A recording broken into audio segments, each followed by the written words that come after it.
Close your eyes. It's 2010. You're sitting at your computer. Someone on the internet is talking about something called Bitcoin. It costs less than a penny. You can buy 100 Bitcoins for $1.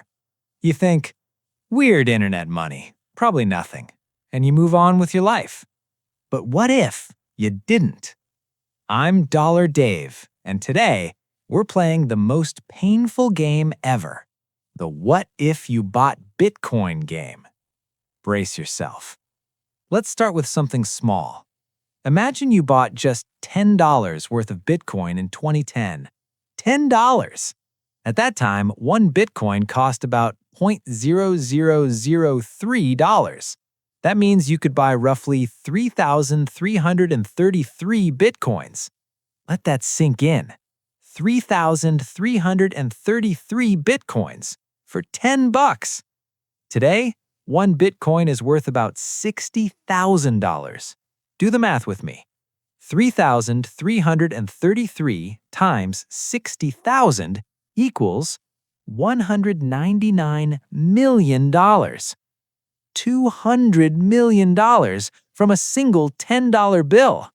You could buy private jets, islands, a small country, all from the money you'd spend on pizza tonight. But here's the part that really hurts. There's a famous story. A guy in 2010 bought 2 pizzas with 10,000 Bitcoins. 10,000 Bitcoins for 2 pizzas.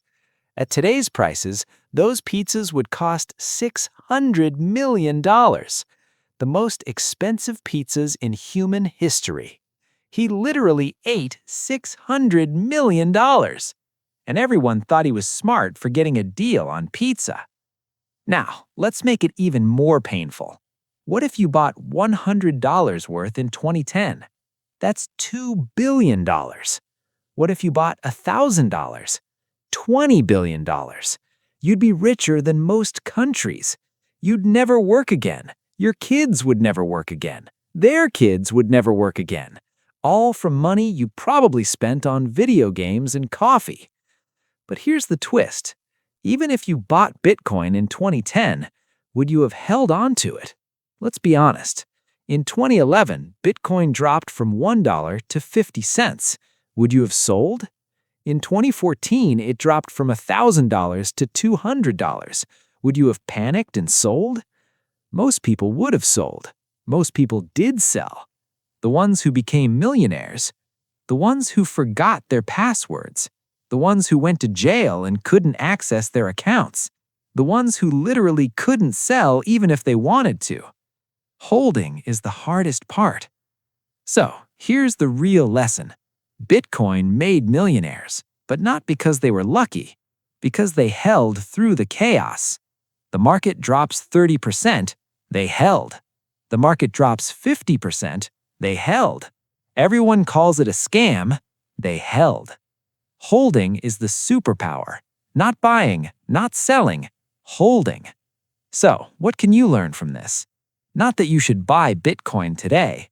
Maybe you should, maybe you shouldn't. That's not the point. The point is, opportunities exist right now that look exactly like Bitcoin did in 2010. Weird, risky, unproven. Everyone says it's stupid.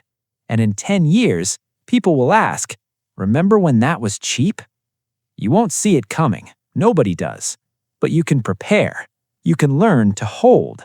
You can learn to ignore the noise. You can learn to think long-term. Because the next Bitcoin is out there, and it looks exactly like something you'd ignore today. I'm Dollar Dave. I've been around long enough to see fortunes made and lost. The ones who made it, they didn't have a crystal ball. They just had patience, and they held. If this made you think, hit subscribe. Your future self might thank you. Class dismissed.